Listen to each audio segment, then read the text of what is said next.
உங்கள் ஆண்டனி ராஜ். இது Splendor plus BS6 வண்டி. இந்த வண்டி நம்மகிட்ட வந்து ஒரு கம்ப்ளைண்ட் வந்துச்சு. என்ன கம்ப்ளைண்ட் பார்த்தீங்கன்னா, நம்ம சாவி ஆன் பண்ணி பார்த்தோம்னா இன்ஜின் செக் லைட் எரியலை, நியூட்ரல் லைட் மட்டும் எரிஞ்சிச்சு. இன்ஜின் செக் லைட் எரியவே இல்லை இந்த வண்டியில் கம்ப்ளைண்ட்டு. அது போக ஹார்ன் அடிச்சிச்சு, இண்டிகேட்டர் எல்லாமே ஒர்க் ஆச்சு. இந்த மாதிரி கம்ப்ளைண்ட் வந்துச்சு இந்த வண்டியில். நம்ம இதை வந்து ஒன்று ஒன்றா செக் பண்ணி பார்த்தோம்.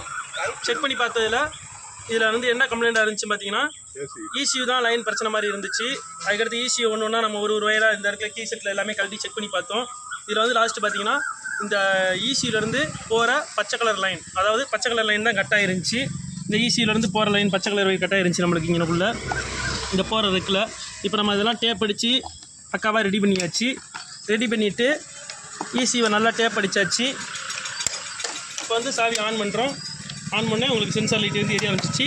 அதே மாதிரி இந்த டூலும் வேலை செய்யலை. இந்த டூல் வந்து வேலையே செய்யலை. இப்போ நம்ம அந்த லைன் கட்டானால டூல் வேலை செய்யலை. இப்போ லைன் கட்டான பிறகு இப்போ நம்மளுக்கு டூலும் வேலை செய்யுது. உள்ளே வந்து இப்போ வந்து கரெக்டாக ப்ராசஸிங் ஆகுது, எல்லாமே கரெக்டாக வேலை செய்யுது.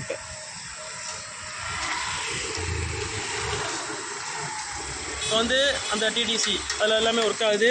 அதே மாதிரி டேட்டா ஸ்டீரிங் போனீங்கன்னா எந்தெந்த சென்சார் எவ்வளோ ஒர்க் ஆகுன்னு சொல்லி எல்லாமே நம்மளுக்கு வந்து பக்காவாக காமிக்குது. இப்போ இதில் இப்போ வந்து வண்டியை ஸ்டார்ட் பண்ணி பார்ப்போம். முதல் செல்ஃப் எடுக்கலை. இந்த வண்டியில் வந்து முதல் செல்ஃப் எடுக்கல, கரண்ட் வரல, இவ்வளோ பிரச்சனை இருந்துச்சு.